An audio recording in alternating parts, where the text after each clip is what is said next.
Les tendances sont importantes et nombreuses. Elles touchent l'ensemble de nos filières. On a plusieurs filières en fait dans l'industrie métallurgique et en particulier en industrie autour de nos activités par rapport à la branche professionnelle qui est l'UIMM. Et donc toutes nos filières, que ce soit la sidérurgie bien évidemment en premier, est très impactée par toutes ces mutations, ces transitions écologiques et fait beaucoup d'efforts pour pouvoir les améliorer et faire en sorte que les pollutions, les émissions soient réduites au maximum. Toutes les filières sont concernées. Si on prend par exemple à l'opposé la filière de la microélectronique, pareil, on est sur des schémas qui permettent de travailler différemment, de protéger les environnements, de faire grandir les maturités en matière de responsabilité autour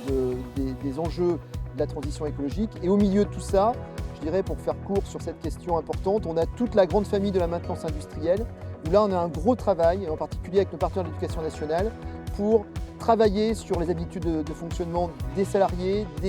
des techniciens, de façon à ce qu'ils aient les bonnes attitudes, les bonnes habitudes au regard des enjeux qui sont les leurs, et surtout qu'on acculture de manière progressive les personnels qui travaillent dans cette filière. Parce qu'il y a des gros enjeux qui sont liés effectivement à la nature de comment on maintient, comment on répare, comment on recycle les différents produits que l'on a à l'intérieur de cette filière pour que les entreprises qui en sont les utilisatrices permettent d'avoir des collaborations efficaces et des réductions en matière de transition écologique sur les émissions qu'elles peuvent produire, de façon à ce que l'ensemble de ces acteurs-là soient en capacité de maintenir plus propre pour produire plus propre.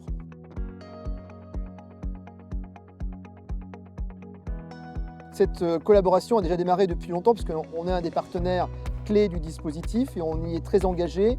Aujourd'hui, on a besoin d'avoir l'ensemble de ces acteurs, à la fois le GIP-FIPAN mais aussi NID, pour pouvoir travailler chacun à sa façon et dans ses zones de compétences autour de ce projet, de manière à ce que finalement la somme des acteurs qui s'associent autour de ce magnifique projet puisse permettre de traiter chacun à son niveau les différentes phases qui nous incombent. Donc NID, ça va être plutôt sur la communication, la capacité à faire savoir et à observer qu'il y a des dispositifs et dénicher finalement les lieux possibles. Nous, d'accompagner au niveau de la branche par rapport aux entreprises, j'allais dire presque très en aval, sur le volet comment est-ce que finalement les transitions peuvent se faire jour et comment ces transitions vont pouvoir prendre corps autour des métiers qui sont les métiers concernés, les métiers cibles et surtout les compétences qui sont attendues sur les métiers actuels et sur les métiers futurs, de façon à ce que les populations qui sont dans l'établissement scolaire puissent, qu'elles soient en formation initiale ou en formation par apprentissage, être accompagnées. Et on a un grand champ de la formation continue avec l'ensemble des acteurs, de façon à ce que les champs de la formation continue soient également investigués. Et là, c'est aussi un des rôles du GIP-FIPAN, qui est un partenaire également clé de ce dispositif.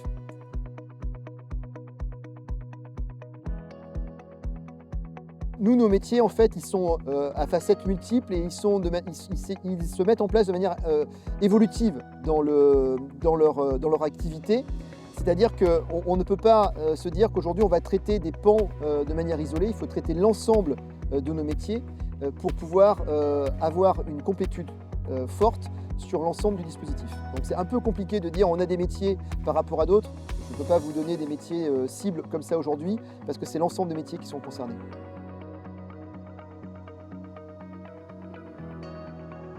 Alors justement, c'est parce que la fédération connaît bien les besoins des entreprises, à la fois sur les métiers et sur les niveaux, que l'on va pouvoir détecter les urgences qui sont aujourd'hui les leurs par rapport aux entreprises qui demandent et comment est-ce qu'on est en capacité finalement d'adapter l'offre, de la transformer et de la colorer sur les enjeux que sont les enjeux de la transition environnementale et écologique, de façon à ce que les jeunes qui sont en formation puissent découvrir qu'en exerçant ce métier, il y a des possibilités d'exercer qui nous permettent de le faire de manière plus